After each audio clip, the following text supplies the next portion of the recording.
So between the atheist client and my most shocking story that I have to tell, there were other matches as well that proved to not disappoint when it comes to horrible decision making on my part. So again, I had matched with another young gentleman. I refer to him as the provocative youngster because he was nothing short of the name. So we had matched on Facebook and we had Snapchatted each other instantly, which was an absolute mistake. Long story short, there was absolutely no dialogue taking place between him and I. I was trying to get to know him slowly and steadily, but he had other plans in mind. So the next thing I know, I'm snapping this guy and I'm trying to ask him very serious, interesting questions about who he was to see if I was getting an inkling of being interested in him. And he proceeded to take shirtless, possibly naked, pictures of himself while I'm trying to ask him very serious questions. I can't help but smile at this one. So despite the fact that he was still sending me pictures, I was trying to give him a fair chance to save himself. And I was continuing trying to ask him dialogue questions and just to see who he was. And he kept taking the pictures, and it got to the point where I got so annoyed, I just blocked him on Snapchat right then and there. No explanation, I just did it. I have no guilt, and I would do it again. And then there is the man who had the ulterior motive, who I again matched with on Facebook dating. Are you sensing a theme here? And he was a very good-looking guy. He was very muscular. He had a beard, he was older, and he had very mature looking features. And he was just a buff, nice looking guy. So we added each other on Snapchat, which yet again up to this point was horrible decision making on my part. But again, trying to be open, I let it happen again. And the first picture that he sent me, because yet again we were proving to each other that we were real and not robots, was a picture of him in bed with his shirt off, which honestly could be taken as normal or it could be taken as very provocative. And me being who I was, I took it as being very provocative. So naturally, after he sent me a picture, he was definitely pushing for me to take a picture, and this pushing wasn't really warranted and it wasn't really accepted by me because it made me feel uncomfortable having received his picture. So after the first exchange of pictures, because I did end up sending him a picture, thankfully I had darkened my room enough to where you couldn't really see that many features of myself, because yet again he made me feel uncomfortable. So after a few minutes, I kindly explained to him I was not interested in having sexual relations with him for a very long time. And that was his clue to skedaddle as fast as he came, because he ended it quicker than I could really even get to know him. In the end, I was not saddened by this one because honestly, he did not deserve my time. But I did learn that highly attractive guys can find me attractive, which was a huge confidence boost. And now, for the moment you all have most likely been waiting for, and my personal favorite story to share with everyone that I know, is none other than the story of the header. So surprisingly, we did not match on Facebook dating. We had actually matched on Plenty of Fish, and we had talked to each other for about an hour. And honestly, he was pretty interesting. He enjoyed my stupid jokes and my stupid sense of humor, which obviously is a plus if I can make you laugh. And if you're enjoying me and my personality of me being 100% genuine, good on ya. And he was flattering me and telling me how pretty I was, so obviously I wanted to stick around for that. So our conversation was pretty platonic. We were just getting to know each other. I was being flirty and fun because that's who I am. If I'm feeling my oats, I will be very flirty, very fun, and very energetic and engaging with you. And it just so happened that that night I was feeling my oats, and I was being flirty. So out of nowhere, he asked me if he could tell me a secret. And instantly I knew exactly where this was going. How? I don't know, but I did. Me being me, I decided to let him share his very personal secret that he felt so obligated to tell me.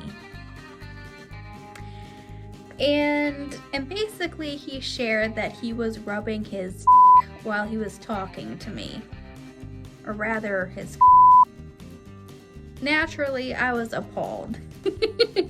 And the first thing that I asked him was why in the world he felt obligated to share that with me. And his lame excuse was that it just felt right and he felt that I should know. Thanks, buddy. So me being me, not taking it personally this time, which was very different from other times or other experiences that I had basically asked him if I could give him a piece of advice. And it was free advice. I don't know why he didn't take it. He basically said that he didn't want my advice, and immediately he proceeded to block me on all forms of communication, which yet again I was not salty about, but I was very disappointed that he didn't want my advice. It was good and it was free. So at the end of that conversation, still to this day, I don't exactly know what I was supposed to learn from it. All I know was that it was disgusting, unsolicited information that should not have been shared. But I do realize that part of the reason he most likely blocked me was for me to not be able to report him. And this was the second to last interaction that I had before I met Mr. B. So those are the big stories that definitely stick out in my mind that I wanted to share with you all as a form of education and just as a form of humor. Of course, there were other stories and other matches that didn't necessarily meet the criteria for the big horrifying stories, but I definitely had other horrifying interactions as well. So the majority of people that I ended up matching with basically just wanted sex right off the bat and were very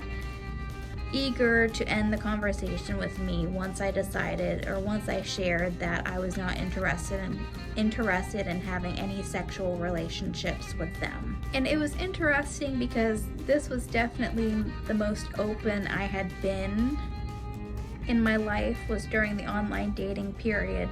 Another common theme that happened to me at least twice was me being propositioned to be a sugar baby, which looking back on it now might not have been a bad idea because I would have at least been able to pay for college. I'm kidding. I would never put myself in that sort of situation. To me, it's not a relationship. You're just getting stuff out of sex. It would have made me feel dirty and gross. That life's not for me. And the other matches that I met were just plain boring. One guy I met was a musician slash brain, which more power to him, but he didn't know how to have a conversation. The next guy that also fell under the boring and unentertaining category was the guy that I only remember him by his pet pig named Scooby. And then there were other guys that were nice, but I just wasn't interested in. So in conclusion to all of these stories, despite all of the horrific experiences, the stories, and the details and interactions that I had, I would not have changed that entire experience or portion of my life for anything. Each experience that I had gone through taught me something important about either myself or about other people and the reality around me. And because I was so willing to be open and so willing to try to get to know people and experience things, I had grown such a significant bit in my life.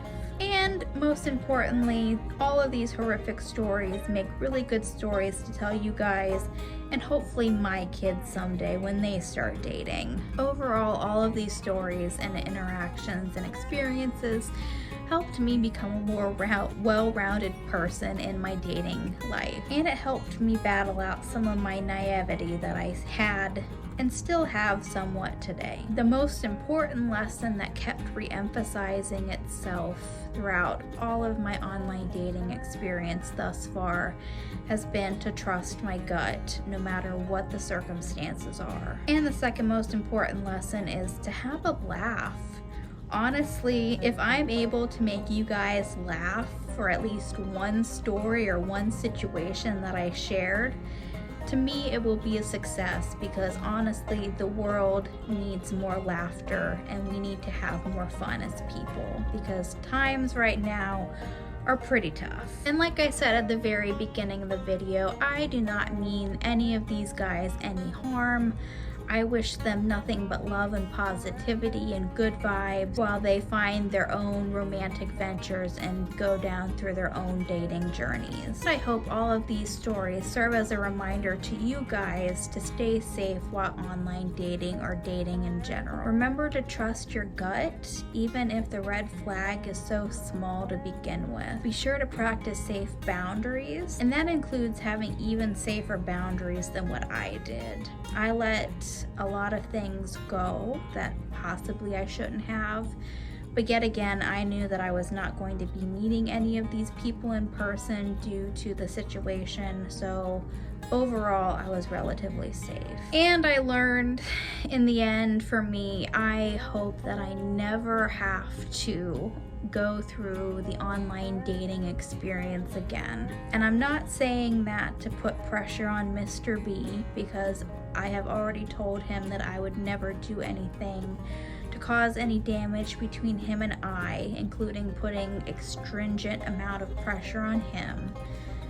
But rather, honestly, it just wasn't a fun means of getting to know people. And if I had the opportunity, which I still hope that I do not, I hope to be a little braver in wanting to date in person first rather than online dating. So with all of that being said, I hope you guys enjoyed this video, and I hope that you guys had some laughs with me, even if it was laughing at me for putting myself in really awkward and troubling situations.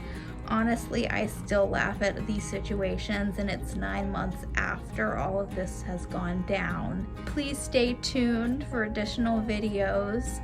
If you've gotten to this point, definitely give my video a like. Don't forget to leave a comment, and don't forget to subscribe for future content.